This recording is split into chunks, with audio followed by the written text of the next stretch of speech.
김종철의 비즈니스 언프렌들리. 우리는 언제쯤 되어야 비즈니스 프렌들리한 세상에서 살아오나? 여러분 안녕하십니까? 제가 상암동 스튜디오를 떠나서요. 제가 지금 여기 어디게요? 제가 지금 장안동까지 왔습니다. 여기가 어디입니까? 장안동입니다. 팥장을 네. 응원하고 도와주시는 서포터즈들이 계시죠. 저희 정말 고마운 사장님들이신데요. 풍모양꼬치 1호점에 이어서 네. 많은 분들이 지금 팥장을 응원하고 계시는데요. 그 중에 한 지점 네. 저희가 왔습니다. 네. 여러분 광고 나가고 있잖아요. 군불 침대.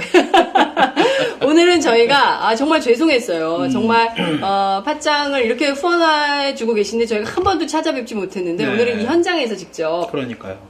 김종철의 비염프를 한번 해보는 거예요. 오늘은 비엄프가 아니라 오늘 비프네요. 비프? 오늘 중소상공인들, 이 중소기업분들한테는 네. 플렌들리하게 가는 오늘은 중소기업, 착한 기업을 네. 소개하는 네. 그런 날입니다. 네. 그렇죠. 저희가 좀 당황하셨을 것 같아요. 시청자분들께서 지금 어디 침대가 있는 데 가서 네. 하냐. 이게 보시면 보라색이 있는데요. 저희가 사장님 모시고 잠깐 말씀을 좀 네. 들어봐야 될 것 같아요. 군불 침대에 정수열 회장님 계시거든요. 저희가 모시고 한번 말씀을 좀 들어보도록 하겠습니다. 회장 어서 오세요. 안녕하세요. 네, 안녕하세요. 예, 안녕하세요. 예. 이런 컨셉 어색하시죠? 처음이라서 어색합니다.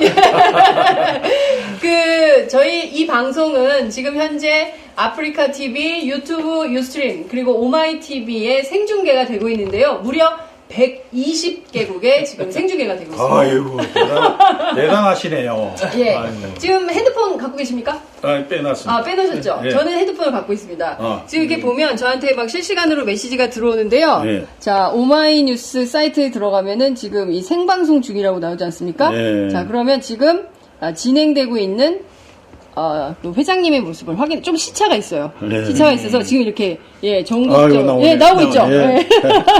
예. 어떠십니까? 아이고, 어리뚱뚱합니다. 어리뚱뚱합니다. 네, 어리뚱뚱한 상황에서 저희가 방송을 좀 해보도록 하겠습니다. 네. 군불 침대. 네. 예, 저희가 듣기만 했지 직접 와서 본 건 처음인데요. 예. 제가 살짝 손을 넣어볼까요? 시청자 네. 여러분 보세요. 제가 이렇게 살짝 손을 넣어볼게요. 자고 싶어. 너무 따뜻해. 네? 야, 이 침대를 직접 개발했다고 들었어요. 맞습니다. 예, 저희가 착안해서 개발을 했습니다. 어떻게 아이디어를 얻으셨어요? 이게 내가 책을 한 건 일본 박사인데, 네. 사이토 마사시라는 분이 썼는데, 네. 체온 1도가 우리 건강을 좌우한다는 책입니다. 네. 그 책을 읽어보고, 사람이 체온이 올라가면은, 1도가 올라가면은, 면역력이 5배 내지 6배 불어난다는 어떤 그런 책을 봤습니다. 네. 그러고 나서, 잠자리가 따뜻해야 되겠다 싶었는데, 네.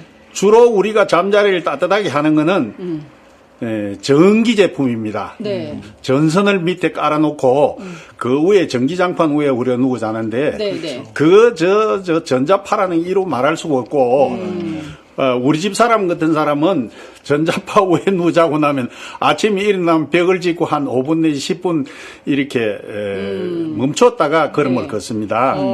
그렇게 나쁜 전자파가 있는데 이 전자파 없는 따뜻한 어떤 침대를 만들 수 없을까 싶어서 고안한 것입니다. 그렇군요. 네. 정말 요새는 아이들 아토피 있는 어린이들도 많고 그래가지고 그렇죠. 미세먼지도 심각하고 특히 전자파 때문에 또 이제 바람의 원인이 그렇죠. 되고 이래서 심각한데 진먼지 쩐디기니 이런 네, 거는 네. 도저히 이 침대에서는 존재할 수가 없습니다. 못 살아납니다.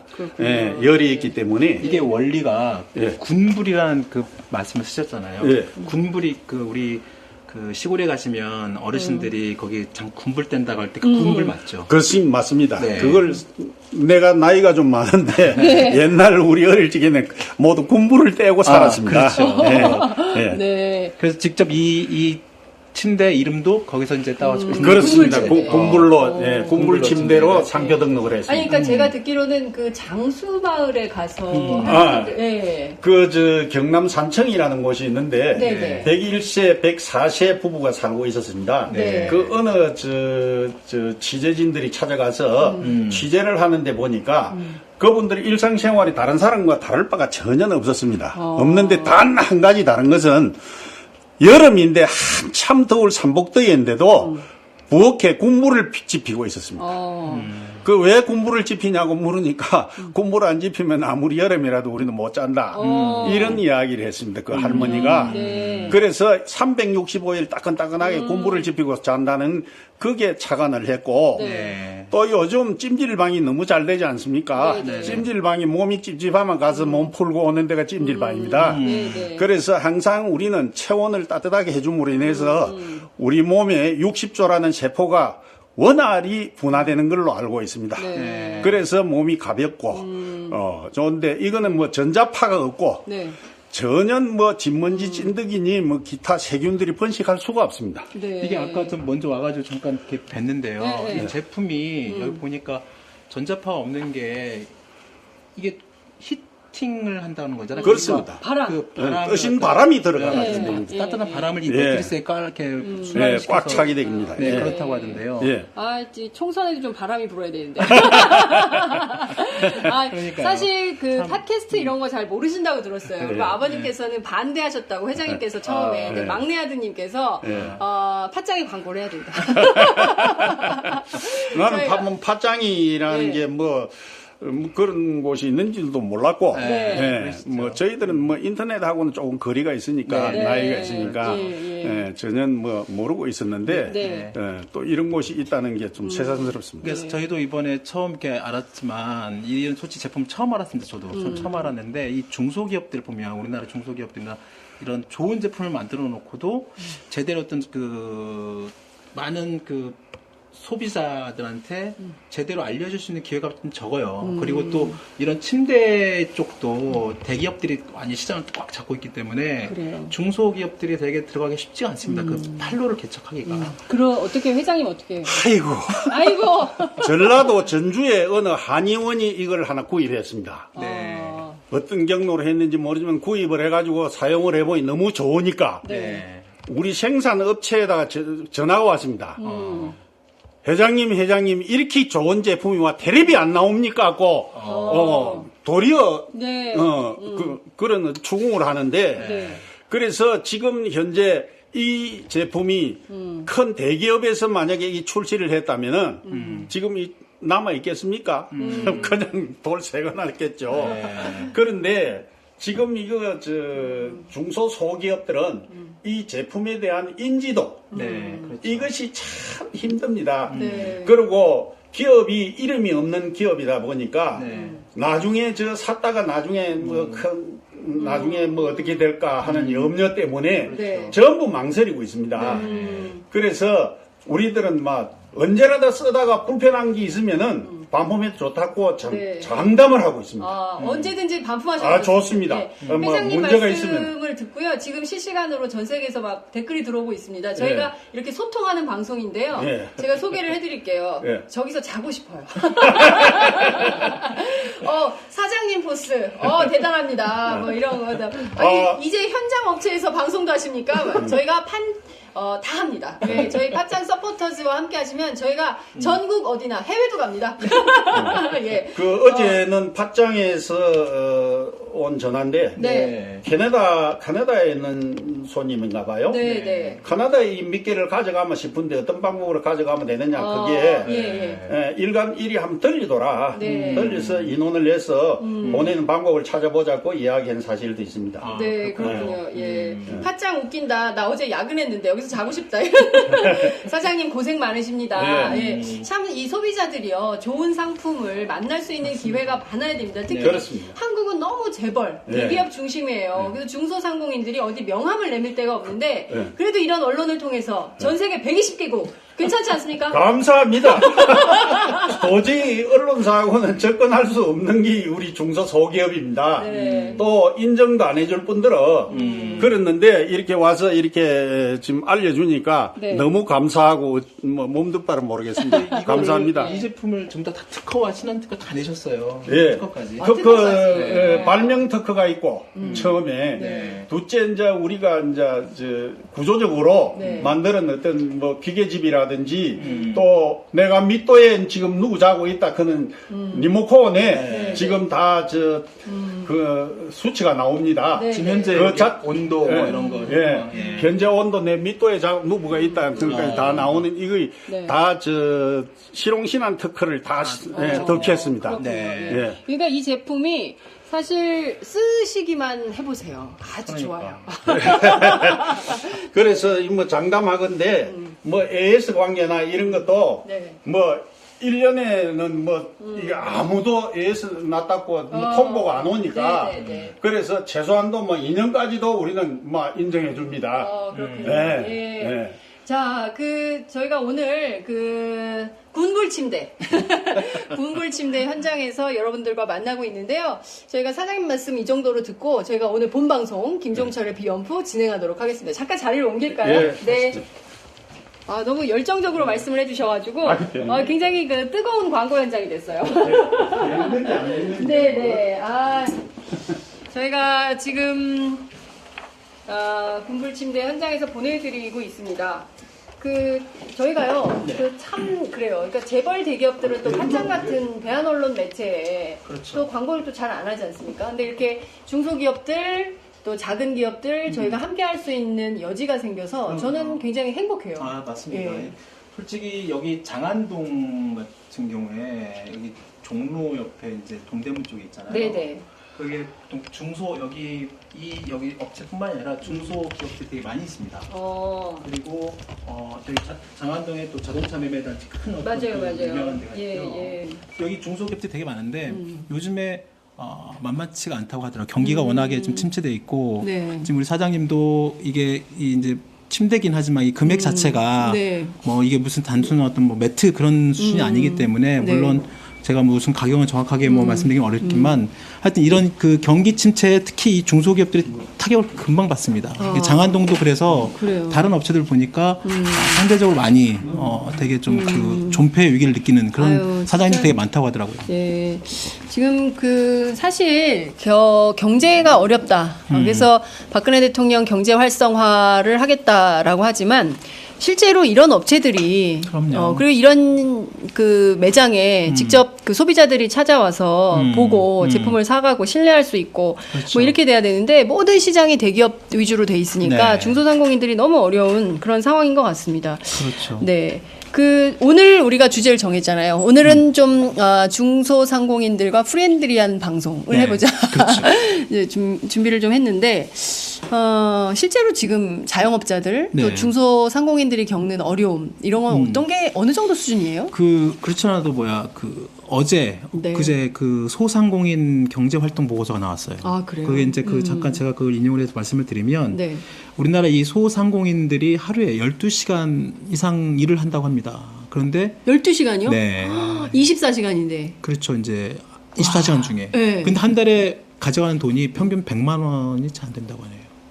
그러니까 이거 너무 심각하네요. 그게 우리가 상상하는 이상으로 저기 저도 예전에 이쪽에 장안동에 또 우연히 네. 다른 어떤 기업 투자로 온 게 있었는데 그때 그분도 거의 비슷한 말씀을 해주셨거든요. 이게 이제 거기도 하나의 조그만 어떤 업체였는데 너무 경기가 안 좋으니 네. 그걸 메꿀 수 있는 여러 가지 상황도 사람도 그렇고 이 부분뿐만 아니라 실제적으로 이런 통계에서 이렇게 나오고 있는 거예요. 네. 그래서 거의 뭐 12시간 이상 근무하고도 월 평균 수입이 100만 원이 안 되고 또 거기다가 지금 최저임금이 126만 원입니다. 우리나라. 그렇죠. 126만 원이면은 최저임금 거기에도 미치지 못하다는 최저임금도 못 받는 그럼요. 사장님들이 이렇게 많다는 그렇습니다. 거예요. 하루에 거기다- 12시간씩 일을 하고. 네. 야, 너무 충격적이네요. 네? 우리나라 자영업자들이 지금 한 556만 3천 명이랍니다. 556만 3천 명. 네. 600만 명에 육박하는 그렇죠. 그런 그런데 자영업자들이 이분들도 네. 작년 통계에 비해서 작년에 더 8만 9천 명, 그러니까 9만 명 정도 자영업자가 네. 줄었다고 해요. 왜 줄었냐면 다 네. 폐업이 된 거죠. 폐업. 음, 더 이상 할 수가 없는 거예요. 장사를. 그럼요. 장사가 안 되니까. 그렇죠. 네? 주로는 어떤 업종들이에요? 그러니까 보통 이제 음식업, 뭐 서비스업 이런 분들이 많이 있고 네. 그분들 보통 보면 제 아는 선배도, 또 학교 선배도 최근에 이제 그 대기업 다니다가 이번에 명퇴를 하셨어요. 네. 아니, 그분이 명퇴금 받고 딱 음, 앉아서 하는 게 네. 치킨집, 그렇죠. 그 아니면 뭐뭐뭐 치킨 아니면 거기 이제 프랜차이즈 알아보는 맞아요. 거예요. 프랜차이즈. 예. 동네에서 아이스크림집. 그렇죠. 동네에서 할 수 있는 빵집. 게 없어요. 맞아요. 그래서 그런 서비스 음식 요식업 쪽에 프랜차이즈에 들어가셨다가 네. 그게 또 너무 많잖아요. 많죠. 경쟁이 심하고 그러니까 거기에서 골목마다 하나씩 있어요. 맞아요. 요즘에. 거의 예. 1, 2년 안에 어떤 그 어떤 성과나 네. 그 시장에 또 옆에 또 생기니까 또 비슷한 업종에 또 네. 그런 분들이 네. 그러니까 우리나라가 중소기업 특히 자영업자 비율이 너무 높습니다. 이미 많이 뭐 알려지기도 했지만 OECD 국가 중에서 4번째로 자영업자 비율이 높습니다. 근데 우리나라는 보면 안 좋은 것만 이렇게 순위가 높아. 자살률, 노인 빈곤율, 그렇죠. 뭐 이런 거, 청년 실업률.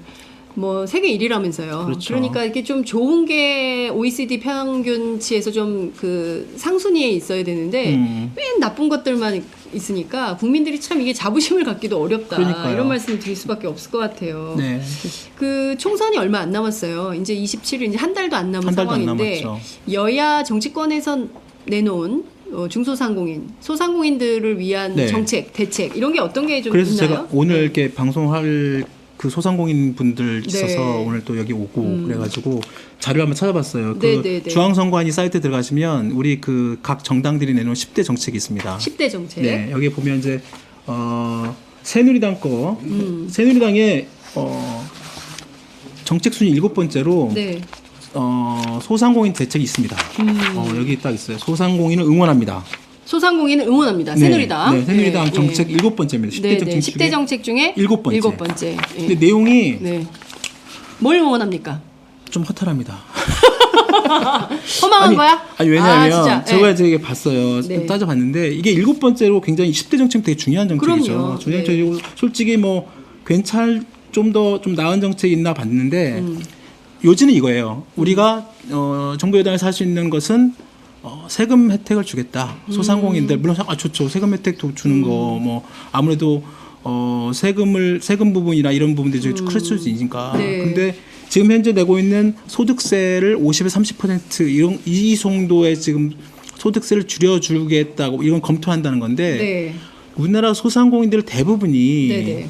이익을 못 낸 분들이 되게 많아요. 아까 말씀드린 것처럼 그러니까요. 12시간 일해도 100만 원도 맞습니다. 못 받는 그게 이런 상황이잖아요. 지금 20% 이상 거의 뭐 소상공인의 뭐 중소상공인의 20% 이상이 그렇게 사시고 있고 아이고. 거의 절반 가량이 웬만한 그 자기 이익을 못 내는 분들이 되게 많은데 네. 세금을 안 내죠 그분들이 매길 수가 없잖아요. 그렇죠 매길 수도 네. 없죠. 그러니까 매출이 올라야 세금도 팡팡 내죠. 맞습니다. 그죠? 그래서 이 소상공인이라는 대책이라는 것이 자영업자 상당수가 거의 적자를 보고 있고 거의 뭐 존폐기로 왔다 갔다 하는데 단지 뭐 세금을 좀 깎아준다는 게 무슨 의미가 있을까 그분들한테. 그러니까 사실상 이거는 이미 지금 정부가 하고 있는 대책이거든요. 네. 그러니까 새로운 것도 없습니다. 그러니까 그냥 재탕 그냥 발표하는 소상공인들 우리 이거 있습니다. 발표하는 수준 정도. 그러니까 사람들이 총선 앞두고 투표하기 전에 모든 업종에 있는 사람들이 나와 관련된 것은 어떤 정책이 있나 그렇죠. 선거 홍보물을 볼 거 아니에요. 네. 그때 요거 있다. 근데 이게 별로 사실 지금 사업하시는 분들 특히 이제 중소상공인들에게는 별로 매력적인 정책은 아니다. 그렇습니다. 뭐 이렇게 평가를 해볼 수 있을 것 같네요. 야당도 보면 더불어민주당, 네, 어떤 게 더불어민주당, 있습니까? 국민의당 뭐 네. 이쪽도 보면 소상공인 대책이 따로 이렇게 새누리당만큼 이렇게 따로 뽑아놓지는 않고요. 네. 다만 이게 그 대중소기업 균형 발전이나 뭐 공정 경제 뭐 이쪽 네. 큰 틀에서의 뭐 소상공인 자영업자보다는 중소기업 이익을 뭐 보호해주는 쪽으로 정책을 잡겠다. 이거는 근데 그동안 꾸준히 해왔던 얘기죠. 담론 수준 아닙니까? 네, 그 그렇죠. 구체성이 떨어지네요. 그나마 제가 그 정의당 거를 봤는데요. 네. 정의당 게 오히려 좀 더 구체적입니다. 정의당 것이 재벌 대기업 쪽의 어떤 그 규제, 네. 중소상공인 뭐 지원 대책 이런 것들 냈는데 특히 중소기업하고 네. 그다음에 소상공인 단체하고 집단적인 교섭권을 준다고 합니다. 그러니까 집단 교섭권 어떻게 그렇죠. 하는 겁니까? 그러니까 이런 것들, 그러니까 그 중소기업 분들 네. 연합회나 그다음에 그 소상공인 단체를 같이 이제 그 정의당에서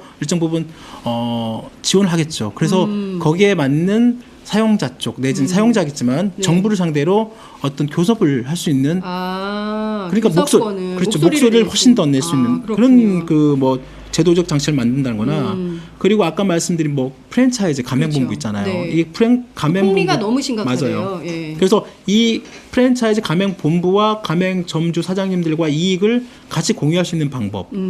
그리고 뭐 카드 수수료 네. 이런 게 굉장히 그 실질적인 그분들한테 돌아오는 게 크잖아요. 네, 네. 그런 구체적인 대안들이 정의당 쪽은 좀 있더라고요, 내용들이. 그래서 그렇군요. 이런 것들이 이제 내용들은 좋은데 이걸 먼저 이것도 마음에 또 재원이 또 들어가잖아요. 국가 예, 재정도 예, 있고 예, 예. 이 재원 말이 이런 부분들은 아직 거기에 구체적으로 나와 있지는 않은데 이런 아이디어 자체는 굉장히 정의당께 좋은 것 같습니다. 그렇군요. 저희가 각 당 소상공인들 정책 나온 거 비교 검토 분석을 좀 해드렸는데요.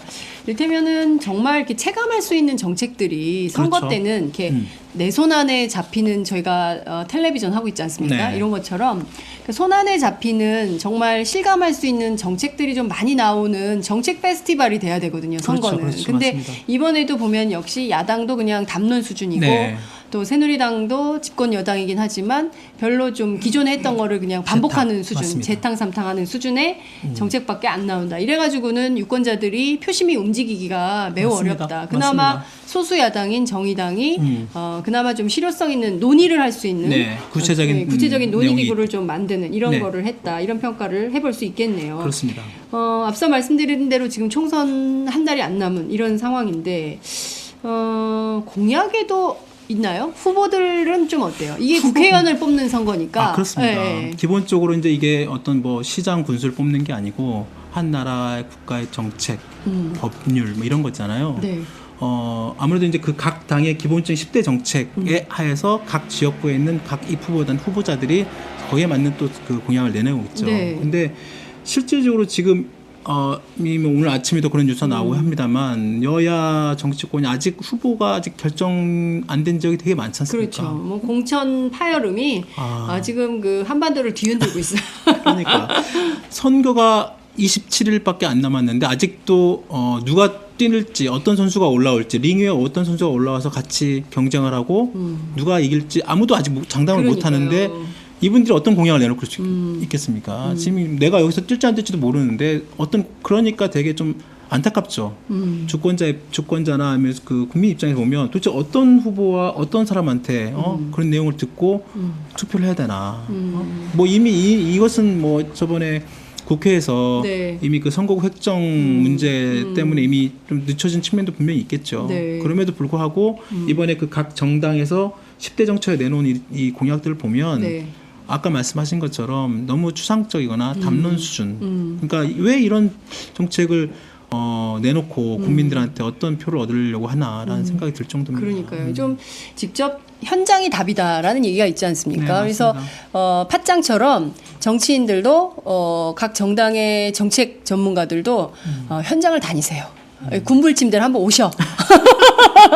오셔서 이 상공인들이 앓고 있는 고통이 뭔지 직접 좀 듣고 그 사장님- 메모하시고 수첩에 그렇죠. 네. 그래서 그 문제를 가지고 국회 안에서 정책적으로 이걸 어떻게 수용하는 게 좋은지 네. 그래야 이게 좀 나라가 발전하는 거 아니겠어요? 그렇습니다. 네. 네. 아까 사장님 말씀 저희가 특별하게 무슨 그 사전에 뭐 질문 드린 것도 아닌데 그러니까요. 네, 뭐 탄식을 한숨을 쉬시면서 그러니까요. 정말 네. 참 왜 나라의 경제가 어려운가 이렇게 보면 이게 보면 쏠림 현상도 너무 심각하고요. 네, 그러니까 네, 한쪽은 또 너무 잘 살고 그렇죠. 한쪽은 또 너무 없어요. 네. 그리고 이거를 중간에서 좀 조정하고 좀 나누고 정책적으로 강제하고 이게 그래야 될 정치권이 사실 그런 역할을 해야 되는데 그 사람들은 또 손 놓고 있거나 그렇죠. 아니면 오히려 재벌 편을 들어. 그래서 오히려 더 상황을 어렵게 꼬이게 한다. 이게 참 맞습니다. 문제다. 이런 말씀을 좀 그렇죠. 드리고 싶습니다. 네네. 오늘 아침 저는 조선일보 보다가 깜짝 놀랐어요. 중국에 네. 전기자동차가 광주에 공장을 낸다. 외국 기업으로는 최초다. 맞습니다. 그 전기자동차를 네. 한국 기업들이 하지도 않는 거를 중국자가 와가지고 하는 거예요. 광주에서. 일자리가 6,000개가 만들어진다는 거 아닙니까? 네, 네. 현대자동차. 현대차도- 말 듣고요. 뭐 하는 거야? 물론 현대차도 전기차를 만들고 있습니다. 그래요? 네, 오. 전기차 만들고 있고요. 이번에도 이제 내일 모레 뭐 저기 제주도에서 국제 전기차 엑스포에서 이제 처음으로 또 최근에 신차는 아이오닉의 뭐 전기차도 이제 다시 또 선보이고 하는데 네. 그러니까 그런 거죠. 그러니까 우리가 삼성전자의 그 갤럭시 스마트폰에서 중국의 샤오미의 그 따라잡히는 그리고 그렇죠. 삼성전자 되게 어려워지는 그런 과정에 있는 것처럼 현대자동차도 마찬가지입니다. 현대자동차가 다른 어떤 독일의 유수의 어떤 그런 경쟁력 있는 그런 네. 자동차 회사들과 경쟁을 하고 있지만 또 중국 자동차 회사들이 엄청나게 지금 말 그대로 성장하고 있거든요. 네. 오죽 있으면 한국 시장에 들어오겠다는 정도 하면 예전에 우리나라가 일본 자동차 시장에 그렇죠. 들어가겠다. 현대차가 들어갔다가 맞아요. 박살나고 나왔습니다. 그렇죠. 일본 사람들은 진짜 우리 차 안 타더라. 맞습니다. 싼 맛에 좀 쓸맛도 한데 가보면 전부 닛산, 도요타 네. 자기네 차만 쓰더라고요. 네. 그리고 그 나라는 게 경차를 좋아해. 맞습니다. 그래서 작은 차들이 굉장히 많더라고요. 네, 네. 제가 정말 눈을 씻고 찾았는데 국산 우리나라 차 하나도 못 봤어요. 현대차가 없다고 봐야 돼. 거기 또 지금도 있긴 합니다만 네. 사실상 그 승용차 부분은 사실상 철수를 한 상태고요. 그렇군요. 팔리질 않고. 근데 중국에 이 오는 전기 자동차 네. 한국 시장에선 영향이 어떨 것 같아요? 글쎄요, 전기 자동차는 이제 앞으로 뭐 친환경 자동차 포함해가지고 네. 지금 이제 앞으로 계속 시장이 확대될 수밖에 없는 뭐 이제 저번에 디젤 게이트처럼 네. 이제 그런 친환경 문제가 대두될 수밖에 없고 또 그렇다고 이제 전기차가 앞으로 그런 새로운 시장이 나오긴 하는데 전기차는 말 그대로 전기를 연결해서 차에 그렇죠. 충전하는 거잖아요. 네. 사실상 내연기관이 아닌 완전 전혀 다른 자동차 산업 업계 완전 네. 패러다임을 바꾼다 뭐 그런 얘기도 있는데 그렇게 될 경우에는 전기차에 전기를 공급할 수 있는 인프라가 있어야 됩니다. 그렇죠. 우리가 자동차 타고 가다가 국회 안에 거기- 있어요. 국회 안에. 국회 안에 있죠. 국회 안에 충전소 있어요. 충전소 있죠. 네. 그래가지고 지금 전기차가 지금 팔고 있습니다. 그 현대차도 팔고 있고 그다음에 여러 가지 수입차에서 팔고 있는데 그 전기차를 전기 충전할 수 있는 그런 인프라가 없다 보니까 아직 한계가 있는 거고 네. 또 전기차가 비쌉니다. 아직 그렇군요. 차 자체가. 그래서 이제 정부에서 보조금을 주는데 이제 중국 그런 그 전기차 갖고 있는 그 기술과 그다음에 그 도시의 인프라가 네. 같이 어우러져야 되는 부분이 있는 거고. 그러면 경우에 따라서는 광주시가 네.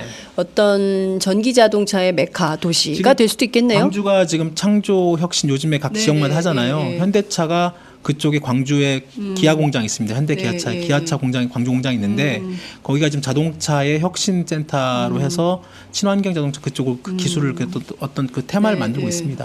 그렇군요. 그래서 중국이 아마 거기에 진출한 이유도 아마 거기에 그쪽에 어떤 그 기술적인 인프라 그런 것들을 활용하기 위해서 뭐 그런 중요한 것일 겁니다. 우리 창조 경제를 주창하시는 박근혜 대통령께서 네. 대구 갔잖아요. 근데 대구, 그다음에 부산만 부산 가서- 갔잖아요. 이제 광주 가야죠. 그러니까 광주를 안 가실 것 같은데. 내가 보기에도. 그렇죠. 참 이게 그런 생각이 좀 들더라고요. 뭐 혁신 경제라는 게 네. 어디서 갑자기 하늘 아래서 뚝 떨어지는 별나라 얘기가 아니잖아요. 그렇습니다. 네. 이게 작은 기업들 네. 그리고 작고 똘똘하고 탄탄한 기업들을 그런 기업들이 이 시장에 안착하고 잘 경영 활동을 할 수 있도록 후원하는 거 이것도 중요한 창조 경제의 테마 아닙니까? 아, 당연하죠. 정말로 우리나라 경제의 그 일자리도 거의 중소기업이 다 책임지고 있고, 90% 이상의 일자리가 중소기업에서 나오고 있습니다. 그렇군요. 그리고 정말로 우리 항상 얘기하는 뭐 히든 챔피언이라고 하잖아요. 네. 히든 챔피언이 숨어 있는 정말 기술 혁신, 기술 기업들, 네. 탄탄한 중소기업들. 그런 탄탄한 중소기업들이 많은 나라일수록 네. 그런 경제일수록 이런 어떤 경제 위기나 어떤 이런 상황에서 좀 더 떳떳하게 잘 버틸 수 있는 거죠. 독일 같은 경우에도 마찬가지고 네. 우리가 맨날 뭐 박근혜 대통령이 메르켈 총리 그리고 독일의 어떤 그런 제조업 네. 이런 걸 따라한다고 말씀을 하지 마시고 네. 제대로 된 어떤 그 중소기업들이 네. 클 수 있는 제도적 장치, 네. 법률적인 개선, 그다음에 뭐 여러 가지 이런 재벌과 대기업 특혜 갈 수 있는 그런 제도적 이런 부분들 규제 이런 부분들도 그 대기업의 규제를 완화하지 말고 네. 중소기업들이 정말로 제대로 된 기술을 갈 수 있도록 아까 사장님도 여기 아까 말씀하셨지만 이런 여러 가지 기술들을 갖고 있지만 네. 이것들 제대로 어떻게 활용되거나 좀 더 적극적으로 이것이 시장에서 네. 잘 알릴 수 있도록 중소기업 이런 청이나 이런 맞아요. 기관들이 있거든요. 네. 충분히 지금 세금도 많이 있고 근데 이것이 제대로 아래까지 제대로 네. 운영이 안 되고 있다는 거예요. 일부 기업들이 다 그거를 세금을 다른 데 빼가거나 네. 다른 데 활용되거나 그런 경우가 많거든요. 그렇군요. 저는 박근혜 대통령께 권합니다. 제가 보기에는 요새 그 미세먼지도 많고 여러 가지로 환경적인 어려움도 있고 또 이제 혼자 주무시니까 군불 침대 하나 놔드리고 싶어요. 청와대에 예? 청와대에 박근혜 대통령께 우리 군불 침대 하나 놔드리고 따뜻한 침대에서 주무시고 좀 따뜻한 정치 좀 해줬으면 좋겠어요. 살벌한 정치 말고 그러니까. 예? 너무 무서워 요새. 어떻게 맞습니다. 생각하세요? 막 맞습니다. 완전히 막 여기저기서 칼바람 소리가 샥샥샥 나고 있어요. 그러니까요. 막 다 잘려 나가고 있어요. 그러니까 이게 글쎄요, 이게 저희가 이제 경제 네. 쪽을 하고 있지만 이게 정치와 경제가 굉장히 밀접하게 그럼요. 연관돼 있고 또 정치의 불안은 결국은 경제에 당연히 영향을 미치잖아요. 특히 이번 총선 저희들이 이제 여러 가지 2012년 뭐 총선 대선을 네. 겪어보고 해봤지만. 이 정도로 이렇게 그 뭐라고 해야 되나요? 이런 그 한 나라의 되게 네. 그 국회의원을 그 후보를 내는 네. 이 과정에서 그러니까요. 이렇게 그 정부 여당의 어떤 그 내부 이 파열음이 이렇게 큰 적이 있었나? 그러니까요. 그러니까 뭐- 근데 일색 한 정파의 일색이지 않습니까? 그러니까요. 친박 일색의 공천을 그냥 해버리고 그리고 또 이제 저희가 잠시 뒤에 오후 2시 반부터 네. 진영 전 보건복지부 장관의 탈당 소식 저희가 네. 이제 생중계로 보내드릴 텐데요. 막 자르는 거야. 그런 분은 괜찮은 분이거든요. 그러니까 사실. 이게 정치 개혁, 정치 혁신, 뭐 국민들이 눈높이에 맞추는 어떤 신진의 어떤 신진 세력들 내지는 정치 신인들이 좀 더 이렇게 이 정치에도 이렇게 그렇죠. 공급이 돼서 좀 더 바꾸면 좋죠. 그런데 그것이 어떤 일관성과 네. 그다음에 어떤 뭐 적어도 형평성과 이런 것들이 있어야 되지 않겠습니까? 근데 이것들이 그게 이제 정치력이고 그걸 잘 그 판단해서 가는 게 근데 이것이 어떤 특정 계파, 특정 정파적, 당파적의 어떤 이해관계 그리고 그런 걸로 인해서 사람을 재단하거나 내모는 이런 방식이 뭐 10년, 20년 전에나 그러니까요. 똑같 지금도 똑같이 이 시국에도 이렇게 되고 있는 거 보면 참 이게 오히려 국민들한테 정치 불신을 심어주게 해서 오히려 그런 유권자 하여금 뭐 그런 그 투표를 좀 떨어뜨릴 그런 게 아닌가라는 생각도 들고 그렇군요. 예. 저는 우리 아버지 그러시더라고요. 야 요새 돌아가는 꼴 보니까 야, 대한민국 아직 멀었다. 그러니까 지금 어른들도 걱정하세요. 그러니까요. 이렇게 네, 맞습니다. 그래도 우리가 제도적 민주주의 또 절차적 민주주의 네. 이런 거는 상당히 이뤘다고 생각을 했는데 이게 완전히 뒤로 돌아가고 있으니까 어르신들도 요새는 조금 우려하고 전 재밌는 게 조중동이에요. 조중동 보수 언론들이 국가 걱정을 하고 있어요. 그러니까. 이거 민주주의 아니다. 맞습니다. 선거 민주주의 이렇게 하면 네. 안 된다. 이렇게 네. 온 나라가 걱정하고 있는 이 상황인데요. 박근혜 대통령 따뜻한 군불 침대에서 주무시고 좀 따뜻한 생각을 많이 했으면 좋겠다. 이런 말씀 좀 다시 드리고 싶네요. 앞서 저희가 이제 선거 공약 얘기했는데요. 중요한 것은 경제 민주화를 화두로 좀 내걸고 네. 하는 게 이제 더불어민주당 야권의 주요한 그 선거 공약 중에 하나인데 맞습니다. 뭐가 있습니까? 야권에서 지금 내놓은 아까 말씀하신 것처럼 지금 제목이 그거였습니다. 그러니까 김종인 비상대책 그 위원회 대표를 영입한 것도 그 김종인 대표도 얘기를 했지만 이번 선거는 경제 양극화, 네. 경제 민주화 이게 핵심이다. 그리고 실제로 그거에 대한 어떤 여러 가지 국민들의 불만과 뭐 그런 것들이 많잖아요. 네. 그것을 이제 야당이 잡고 이번에 그 10대 정책의 핵심도 맨 위에 핵심도 그겁니다. 제대로 된 경제 민주화를 하겠다. 네. 그러면서 내놓은 것이 뭐 대중소기업 균형 발전이나 그다음에 그 더불어민주당의 양극화 해소를 위한 777 플랜이라는 게 있더라고요. 그게 뭔가요? 37 플랜 뭐 이렇게 얘기를 하던데 그게 이제 그 하나의 이제 그 예전에 이명박 대통령의 747 뭐, 747. 뭐 그런 것처럼 이제 야당도 그런 어떤 그 컨셉을 따온 것 같습니다. 네. 7이 네. 그 국민 총소득 대비 가계소득 비중을 2020년까지 70%로 올리겠다. 지금은 61.9%인데, 네. 그러니까 가계소득을 올리겠다는 거죠. 10% 정도, 8% 정도 올리겠다. 그렇죠. 예. 그리고 자영업자 포함해서 노동자의 그러니까 노동소득 분배 비율 이것도 이제 숫자인데요. 네. 이것도 노동소득 분배 배율을 70%로 올리겠다. 그리고 중산층이 뭐 무너졌다, 중산층 그렇죠. 위기 이러는데 중산층도 외환 위기 이전에 70% 수준이었는데 네. 그거를 외환 위기 이전이 70% 수준 올리겠다. 그래서 777 37. 그렇죠. 37 정책을 내놨습니다. 그리고 이제 그 밑에 대통령 직속으로 뭐 불평등 해소위원회 설치. 뭐 나름대로 하여튼 더불어민주당은 경제민주화 관련돼서는 구체적인 어떤 숫자를 제시를 하고 네. 거기에 맞춘 어떤 입법 과정 이런 것들을 하겠다고 이제 공약을 내세운 거고요. 네. 경제민주화 관련해서도 여러 가지 뭐 지금 현재 독점 규제와 관련된 공정거래법이나 하도급 거래에 관련된 어떤 공정 이런 부분들을 좀 고치겠다라고 그 공약을 했어요. 네. 근데 이게 어떤 내용에 어떤 조항에 어떻게 고칠 것인지까지는 아직 나오진 않았고 그런 부분은 좀 더 앞으로 좀 더 봐야 될 것 같고요. 네. 국민의당 같은 경우도 뭐 노동정책 전반을 그냥 어느 정도 그냥 좀 터치하는 수준이고 아까 정의당을 말씀드렸지만 이번에 네. 정의당이 좀 더 구체적으로 재밌는 내용들이 있습니다. 네. 여기도 정의당도 되게 구체적으로 나왔는데 2020년까지 네. 노동자의 평균 임금을 3만 달러 그러니까 우리나라 돈 국민 월급 300만 원 시대. 이게 포인트가 그거예요. 괜찮네요. 국민 월급 300만 원. 평균 300만 원 시대를 열겠다. 평균 임금 3만 달러고 그러니까 네. 전체에만 한 우리나라 돈 한 3천만 원 넘게 한 3천 4,500만 원 네. 정도 되겠죠. 월급으로 따지면 한 300만 원. 그렇죠. 괜찮은데? 그렇죠. 그리고 뭐 저임금 이거 계산하기 위해서 정액 70만 원 인상. 소득 임금 그러니까 그동안에 항상 그 진보시장이 얘기했던 소득 임금 주도 그러니까 네. 소득을 올리는 소득주도 성장론. 맞습니다. 네. 그걸 실질적으로 이번에 그 정의당이 한 거예요? 정의당이 한 거. 소득주도 성장론은 더불어민주당이 냈는데 맞아요. 실질적 공약은 정의당이 정의당이 한 거죠. 냈네요. 그렇군요. 그러니까 이렇게 나오니까 이미 이제 그 보수 언론에서는 말도 안 되는 포퓰리즘이다.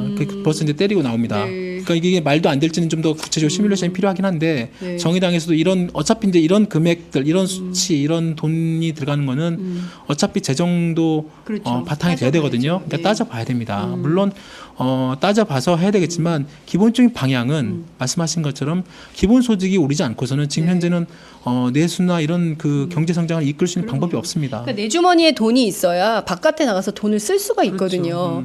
뭐 옷도 사 입고 맛있는 것도 사 먹고 그러려면 일단 호주머니가 든든해야 돼요. 개인적으로. 그런데 그렇지 못한 상황이 너무 오래 가고 있기 때문에 사실 일본의 장기 침체 때보다 더 심각한 게 네. 지금 한국의 경제 수준이다. 이런 얘기들을 하고 있는 겁니다.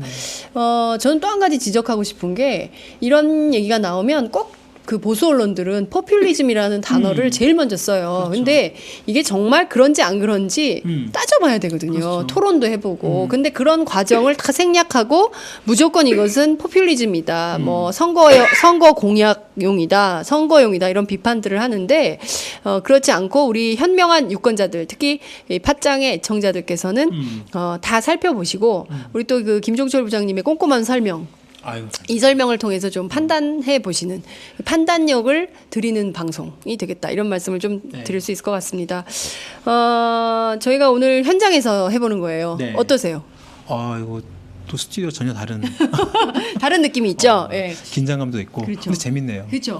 예. 재밌고. 저희는 다른 거 다 떠나서 오늘 그 지금 사장님을 모시고 네. 직접 그 현장의 목소리를 들었다는 점이 네. 오늘 방송의 하이라이트였다 이런 생각이 좀 들어요. 맞습니다. 정말 그 현장에서 겪는 여러 가지 문제들에 대해서 팟짱이 늘 함께하겠다 이런 말씀을 좀 드릴 수 있을 것 같고요. 저희가 비언프지만 이런 쪽에 그럼요. 오늘은 비프로 해도 되고요. 비프. 거의 팟짱을 시작한 지 3년 차. 그러니까 2년이 다 돼가는 마당에 비언프에서 비프 해보긴 처음이네. 그러니까. 오늘 소고기 먹으러 갈까? 네, 오늘 김종철 부장님 너무 감사드리고요. 네. 저희가 이런 현장 생방송 계속 하려고 그래요. 네, 그래서 팟짱의 서포터즈가 되시는 분들과 언제 어디서든 함께하겠다. 네, 이런 말씀을 좋습니다. 좀 드리고요. 같이 가실래요? 네. 네. 언제 어디든 제가 김종철 부장님 모시고 함께 하겠습니다. 어디든 환영합니다. 오늘 말씀 여기까지 들을까요? 네, 그러시죠. 감사합니다. 오늘 방송 여기서 마무리하겠습니다. 고맙습니다. 감사합니다.